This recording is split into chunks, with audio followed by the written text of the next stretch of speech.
Deforestasi hutan di Indonesia juga mencapai tingkat terendah dalam 20 tahun terakhir. Pada tahun 2020, tingkat kebakaran hutan di Indonesia diminimalisir hingga 82%. Kalau menurut kami, dalam analisa kami, sebenarnya laju penurunan hutan yang disebutkan itu baru terjadi pada tahun-tahun anomali. 2019 ada penurunan dan kami perkirakan ada pengaruh bahwa itu sebagai tahun politik.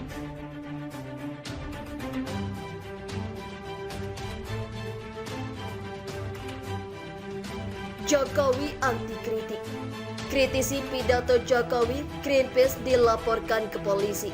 Soeharto saja nggak seperti itu. Bismillahirrahmanirrahim. Assalamualaikum warahmatullahi wabarakatuh. Baik teman-teman, saya kemarin sudah di SPKT Baris Krim Polri membuat laporan terkait adanya dugaan tindak pidana ujaran kebencian atas nama sara dan tindak pidana. Dari laporan itu saya memohon kepada pihak kepolisian, khususnya Kabar Eskrim, Dir Cyber, dan khususnya lagi kepada Kapolri Republik Indonesia, yaitu Jenderal Listio Sigit, agar segera memproses laporan itu dan menangkap pelakunya.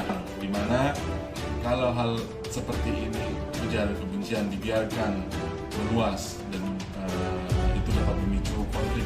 Kurang lebih sekitar 69% masyarakat yang setuju atau sangat setuju bahwa sekarang mereka makin takut untuk menyatakan pendapat.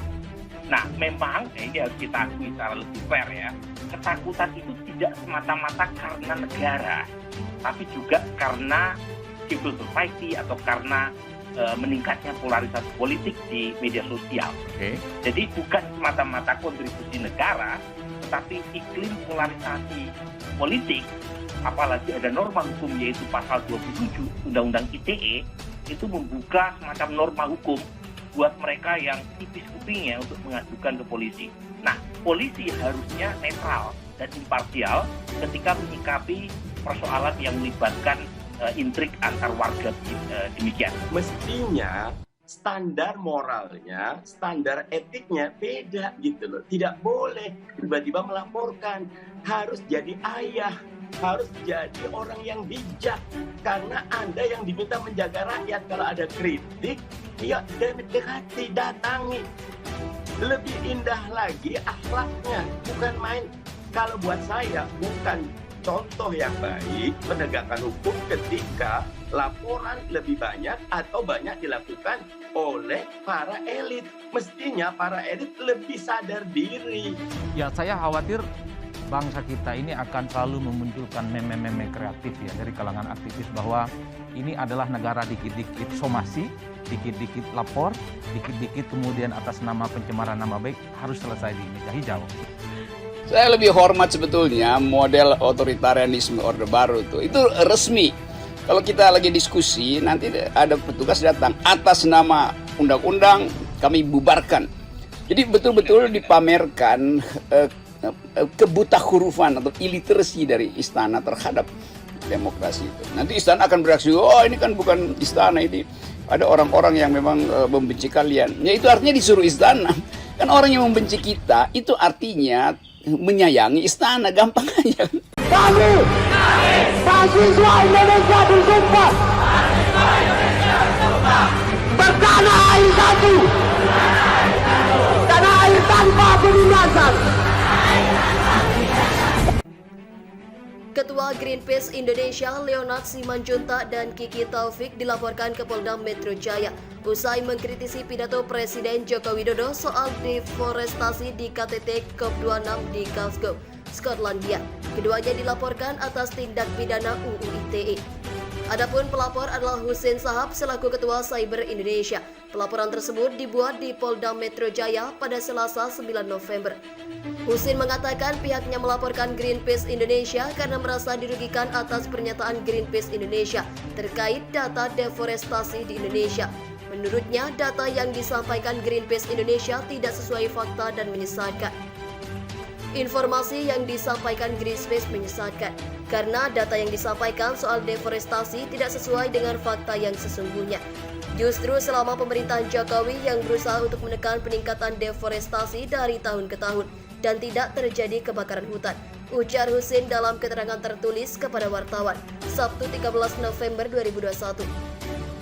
Sebelumnya, Ketua Greenpeace Indonesia Leonard Simanjuntak dalam situs resmi greenpeace.org menyebutkan bahwa deforestasi di Indonesia meningkat. Rilis Greenpeace itu menanggapi pidato Jokowi di KTT COP26 beberapa waktu lalu yang menyampaikan adanya penurunan deforestasi.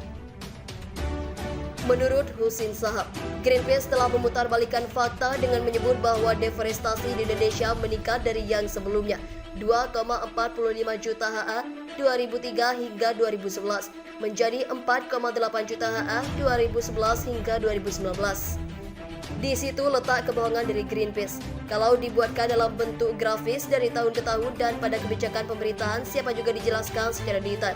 Dan jika pada tahun 2,45 juta ha 2003 hingga 2011 adalah kebijakan SBY. Kemudian pada tahun 2011 sampai 2019 ada dua kebijakan di periode ini. Menjadi 4,8 juta ha akan kelipatan jelas di grafik tersebut penurunannya, papar Husin. Pada periode tahun 2015 hingga 2016, deforestasi menjadi 629,2 ribu ha. Beberapa izin prinsip sudah keluar di masa pemerintahan sebelumnya. Tahun 2016 hingga 2017, deforestasi 480 ribu ha. Tahun 2017 hingga 2018, deforestasi menjadi 439,4 ribu ha.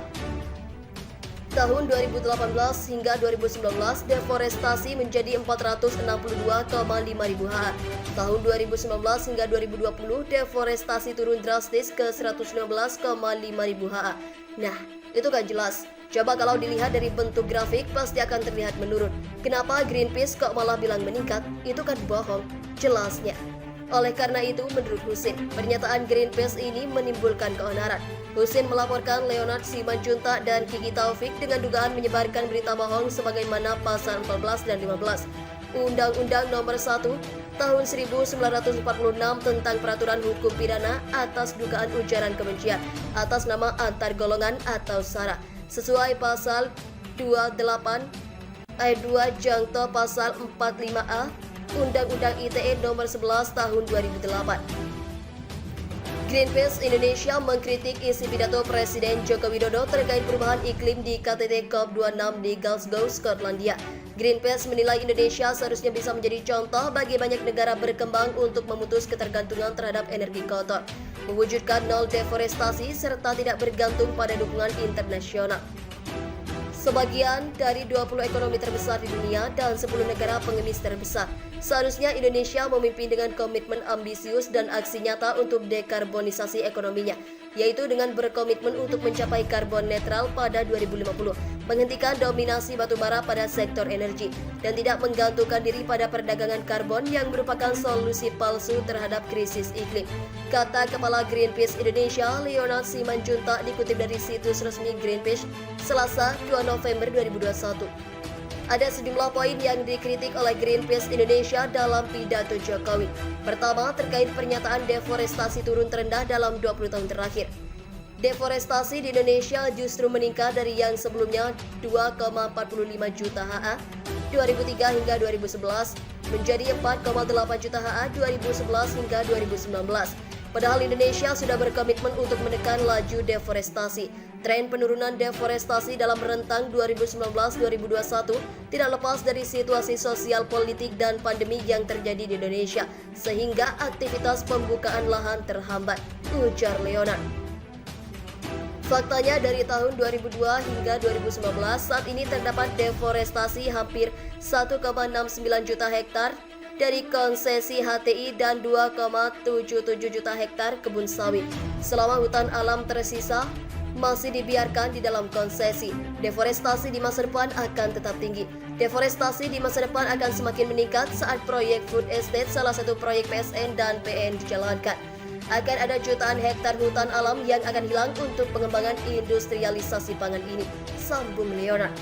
Poin lain yang ditanggapi Greenpeace Indonesia adalah kebakaran hutan yang disebut turun 82% pada 2020. Greenpeace Indonesia menyinggung fenomena La Nina. Penurunan luas kebakaran hutan dan lahan 2020 jika dibandingkan 2019 yang mencapai 296 lebih hektar ini adalah angka kebakaran yang luasnya setara dengan 4 kali luas DKI Jakarta. Penurunan ini juga disebabkan gangguan anomali fenomena La Nina, bukan sepenuhnya hasil upaya langsung pemerintah, ujar Leonard. Selain itu, Greenpeace Indonesia merespon soal rehabilitasi mangrove yang ditargetkan pemerintah. Rencana pemerintah untuk merestorisasi hutan mangrove seluas 600.000 hektar di tahun 2024 terdengar sangat hebat. Tetapi jika dibandingkan luas hutan mangrove yang rusak di Indonesia yang telah mencapai 1,8 juta hektar, hal ini tidak ambisius mengingat hutan mangrove mempunyai fungsi ekologi yang sangat vital bagi kawasan pesisir yang saat ini sedang menghadapi ancaman krisis iklim, ujar Leonard. Greenpeace Indonesia juga menyoroti soal pernyataan Indonesia telah merehabilitasi 3 juta lahan kritis antara 2010 hingga 2019. Terkait hal itu, Greenpeace mengungkap soal pergeseran area terdeforestasi. Capaian ini perlu dipertanyakan ulang mengingat terdapat peningkatan laju deforestasi di Indonesia dari yang sebelumnya 1,1 juta hektar per tahun menjadi 1,47 juta hektar per tahun. Padahal Indonesia sudah berkomitmen untuk menekan laju deforestasi. Walaupun ada klaim penurunan laju deforestasi dari pemerintah dalam 2 tahun terakhir, angka itu menjadi kurang berarti karena adanya pergeseran area-area terdeforestasi dari wilayah barat ke wilayah timur Papua, peper Leonard. Ada beberapa poin lain yang juga disoroti Greenpeace Indonesia, di antaranya terkait sektor kehutanan dan lahan, sektor energi dan pengembangan mobil listrik, pemanfaatan energi baru, pembangunan kawasan industri hijau di Kalimantan Utara, hingga carbon market dan carbon price. Greenpeace menolak rencana penyeimbangan karbon atau carbon offset karena dinilai solusi palsu bagi iklim yang hanya akan memindahkan tanggung jawab dibanding penurunan emisi karbon secara langsung dan masif. Presiden Jokowi perlu menyadari bahwa 2 minggu ke depan dalam COP26 Glasgow ini akan sangat menentukan bagi keberlanjutan kemanusiaan kita. Indonesia perlu menunjukkan kepemimpinan yang nyata melalui perubahan-perubahan fundamental pada sistem ekonominya yang dapat membantu untuk menghindarkan kita semua dari bencana iklim permanen di akhir abad ini, ujar Leonard Simanjuntak. Terima kasih telah mengunjungi channel ini. Kami hanya sebatas menginformasikan. Andalah yang memutuskan. Kami, mahasiswa Indonesia bersumpah bertanah air satu, tanah air tanpa penindasan.